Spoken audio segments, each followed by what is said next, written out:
Hi, I am Pina DeRosa and welcome back to the 7-part series on the capability track. Now we're here at session 4. Last session, Joey asked you to go out and do a little bit of something that you love, so I hope that you did. And I hope that you noticed the sense of expansion that it started to bring into your life. Look, it might have not been like all these angels singing and bells chiming immediately, but it's really about starting to create a habit out of that. You know, making sure that you do that as a weekly routine. It just is amazing to see what it brings to your life the more and more you that. So let's look at where it comes from. Earlier in the series, we looked at all the impacts, you know, the exhaustion, the doing, the bossiness on the other people, and the people in our family. And we talked about collapsing into bed at night and our mind is still going a million miles an hour. The whole busyness and doing just for the sake of it.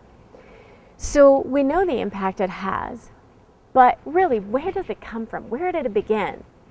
It actually has its roots a lot in the strive for perfection. Recently, I was at a concert and the female singer, she was asking the audience actually, you know, is it just me or do you feel it out there?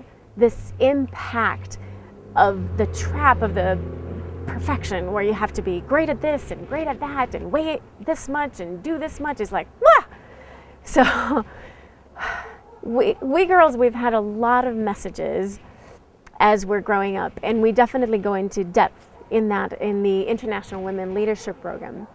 But these messages that we soak up when we grow up, they cause us to be very perfectionist.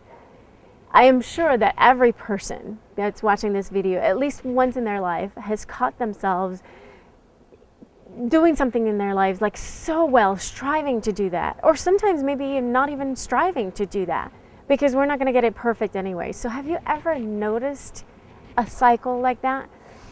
It's not about giving up excellence, but it's about this comparison to this image that's out there somewhere perfect that we cannot live up to. So while we're continuing to stay in that loop, we're going to take on more and perform more and do more, and we'll get to the point where, you know what, we just can't do it. Like the results that we have in our life are going to be our way to like attract love and attract approval that way, and so we do more and we get more busy. But it's, you know, the more and more busy, the more and more bossy, the more and more snappy, and we just go nuts. It's not sustainable. I don't know if you've ever done that. Maybe I did it once. So here's the thing. The capability trap is found because of this comparing ourselves to this perfection, you know, kind of like the singer was singing. So here's what I'd like you to look at over the next 24 hours. Go ahead and from moment to moment, bring a level of awareness as you wake up in the morning to the moment you go to sleep. Notice how many times you're doing something because you want it to be just perfect, or how many times you're not going to do something because you know what, you're not going to get it perfect, or how many times you do something and then you say to yourself, you know what, it could have been a little bit more perfect. So just notice the strive for perfection and how it's actually just driving you. So today's task is one of awareness and keeping your eyes open and noticing when it pops up.